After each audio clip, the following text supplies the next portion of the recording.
तपोवन में आई आपदा के बाद रेणी गांव के लोग अब तक दहशत में जी रहे हैं। सैलाब आने के बाद गांव के कई घर ऐसे हैं जिनमें दरारें पड़ गई हैं और यहां के लोग इस वजह से बेहद खौफजदा हैं।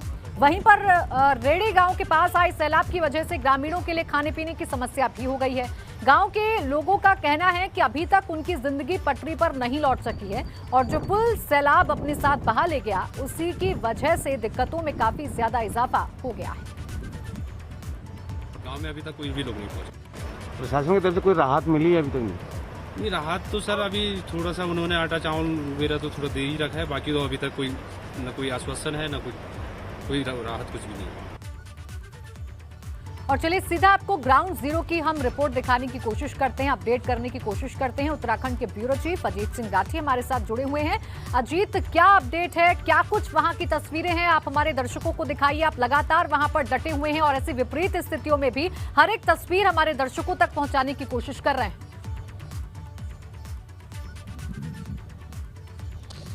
प्राची, देखिए हालात तो बहुत विकट हैं और बहुत जटिल चुनौती अभी भी सामने के जिसकी तस खड़ी है। आज 4 दिन हो गए हैं और अभी भी ऐसा लगता है कि जैसे ये आपदा जो आई थी ये कल ही की बात थी। टनल में आज भी वही ऑपरेशन चल रहा है जो रविवार को शुरू हुआ था। आज भी वही खोजबीन जारी है जो रविवार को शुरू हुई थी। और ख़ास बात प्राची ये है कि टनल एक चुनौती बन गई है। उस सुरंग का अभी किसी तरह का कोई अंदाज़ा भी नहीं है। उसकी अलग अलग सूचनाएं अलग अलग माध्यम से आती हैं। कोई उसके 1 किलोमीटर लंबी बताता है, कोई 2 किलोमीटर लंबी बताता है, कोई उसको बताता है कि 100 मीटर गहराई तक उसका मलबा निकाल दिया गया है, कोई 200 मीटर बताता है। किसी के पास कहीं बहुत सही एक फैक्ट नहीं है। प्रशासन अलग बता रहा है, एनटीपीसी अलग बता रही है। इससे एक बड़ी भ्रम की स्थिति फैल रही है। इससे भी काम की बात मैं आपको बताता हूँ, जो इससे भी काम की और संवेदनशील और बहुत गंभीर बात है। कोई भी सुरंग हो एक साइंटिफिक रीजन होता है। अगर पहाड़ के नीचे से कोई सुरंग बनाई जाती है तो उसमें पानी का रिसाव हमेशा बना रहता है। आपने देखा होगा कि जो ट्रैफिक के लिए जो सुरंगें चलती हैं, जो टनल्स बनती हैं, उनमें भी अगर वो पहाड़ के नीचे से वो सुरंग बनाई गई है तो उसमें हमेशा, और अगर वो पहाड़ उस तरह के हैं जैसे हिमाचल, उत्तराखंड, जम्मू कश्मीर इस समय के पठार जैसे नहीं, मतलब है पहाड़ होने चाहिए तो जिन पर वनस्पति हो, तो उनका रिसाव हमेशा रहता है। उनमें हमेशा जो ये सुरंग है इसमें हर रोज़ आपको मैं बता देता हूँ 3000 लीटर पानी का रिसाव होने का एक अंदाज़ा है। और वो पानी रिस रहा होगा, रिसाव हो रहा होगा, वो कहाँ इकट्ठा हो रहा होगा। 4 दिन हो चुके हैं, हज़ारों लीटर, कई हज़ार लीटर पानी अंदर जमा होगा। वो पानी किस लेवल पर कहाँ जाएगा। देखिए ये अब चूंकि सुरंग बंद है इसलिए उस रिसे हुए पानी को खतरा मानना ही पड़ेगा और वो हमारे लिए एक बहुत बड़ा खतरा बनकर खड़ा हो गया।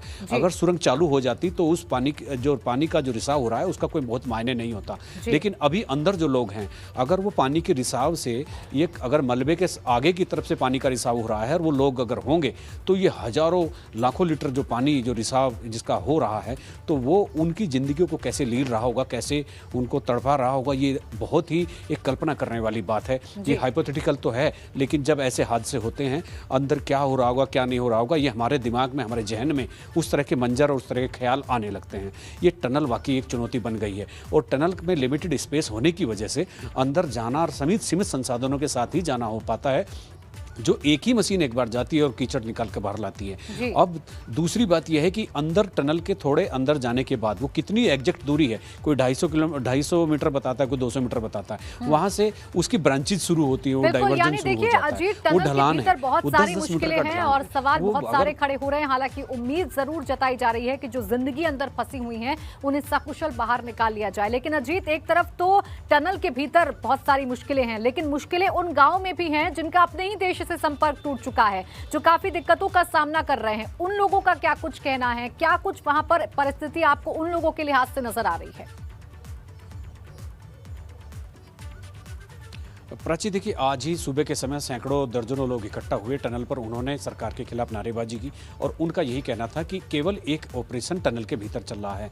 जब रैणी गांव के ऊपर से वो पावर हाउस जो था वो वॉश आउट हुआ, उसके नीचे के कई गांवों के लोगों को, पशुओं को साथ लेकर पानी अपने साथ लेकर आगे बढ़ा। उनकी जो है अकस्मात जो ये निधन, ये मौत ये हुई होगी तो उसको लेकर के जो लोग गुम हैं उनको हम क्या मान लें, वो जिंदा हैं कि नहीं है, उनको लेकर जो परिवार के लोग बिछुड़ गए हैं, किसी का बेटा बिछुड़ गया गया है, एक विकलांग माता पिता है, उनका अकेला बेटा था, वो मिसिंग है, वो पता नहीं कहाँ है। इस तरह के दर्द के हादसे, इस तरह की दर्द की दास्तां यहाँ हर घर में फैली हुई है। आप आकर देखिए, कोई भी आकर इन सब कहानियों को पढ़ सकता है। बहुत अच्छी तरह से दर्द की दास्तां यहाँ पढ़ी जा रही है।